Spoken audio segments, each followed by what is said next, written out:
Hello semua, hari ini kita akan tengok video yang bertajuk Mikroorganisma, kecil tapi berkuasa. Mari kita tengok subtopik yang pertama, iaitu dunia mikroorganisma. Hai semua, pernahkah anda semua mendengar mikroorganisma? Apa itu mikroorganisma? Mari kita sama-sama meneroka dunia mikroorganisma yang sangat kecil tetapi sangat penting dalam kehidupan kita. Walaupun kita tak nampak dengan mata kasar, tetapi mereka ada di mana-mana. Kenali 5 jenis utama: fungi, alga, protozoa, bakteria dan virus. Pertama, kita ada fungi.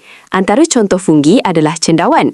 Namun, bukan semua fungi itu besar macam cendawan. Ada juga fungi mikro seperti yeast dan mukur. Yeast ni unik sebab ia sel tunggal, bentuknya bujur dan membiak dengan cara bertunas. Mukur pula, yang selalu kita nampak sebagai kulapuk atas roti, terdiri daripada bebenang halus yang dipanggil hifa.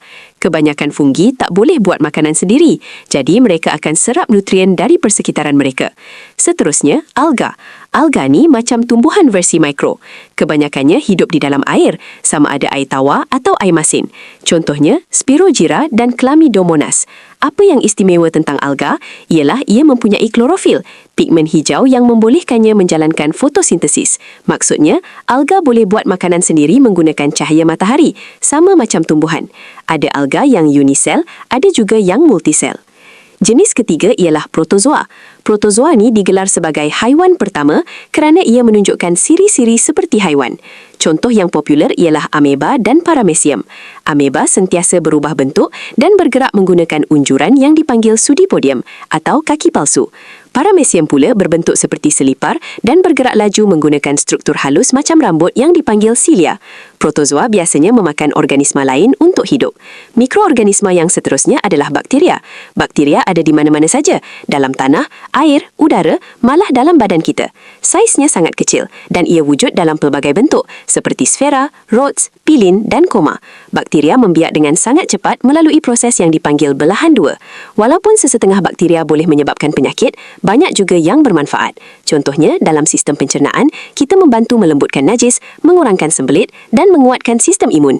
Akhir sekali, yang paling kecil antara semua iaitu virus. Virus ni sangat unik dan ringkas. Ia bukan sel. Sebaliknya, hanya terdiri daripada bahan genetik, sama ada DNA atau RNA, yang dilindungi oleh lapisan protein. Saiznya sangat halus, lebih kecil daripada bakteria.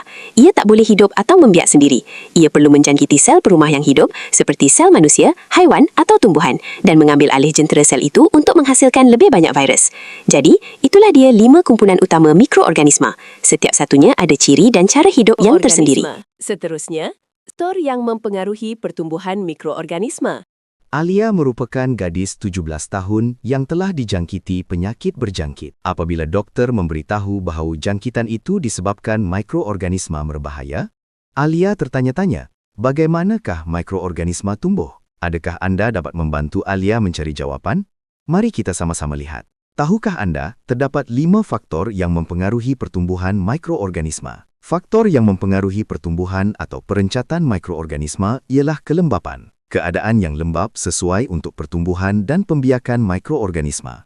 Persekitaran yang kering pula menyebabkan mikroorganisma kurang aktif dan merencatkan pertumbuhannya. Faktor kedua yang mempengaruhi pertumbuhan mikroorganisma ialah cahaya. Mikroorganisma seperti alga mempunyai klorofil yang memerlukan cahaya untuk menjalankan fotosintesis. Mikroorganisma seperti kulat dan bakteria tumbuh dengan lebih baik dalam keadaan gelap. Pendedahan kepada cahaya ultraungu dapat membunuh mikroorganisma. Faktor ketiga yang mempengaruhi pertumbuhan atau perencatan mikroorganisma ialah suhu. Suhu 35 hingga 40 darjah Celsius merupakan suhu optimum bagi pertumbuhan mikroorganisma. Keadaan suhu terlalu rendah seperti yang terdapat di dalam peti sejuk merencatkan pertumbuhan mikroorganisma. Keadaan suhu terlalu tinggi pula mampu membunuh mikroorganisma. Faktor keempat yang mempengaruhi pertumbuhan mikroorganisma ialah nilai pH. Nilai pH 7 ataupun neutral merupakan nilai pH optimum bagi pertumbuhan kebanyakan mikroorganisma. Terdapat sebahagian mikroorganisma yang dapat hidup di persekitaran yang sedikit berasid atau beralkali. Akhir sekali, faktor kelima yang mempengaruhi pertumbuhan mikroorganisma ialah nutrien. Kadar pertumbuhan mikroorganisma meningkat dengan kehadiran nutrien yang cukup.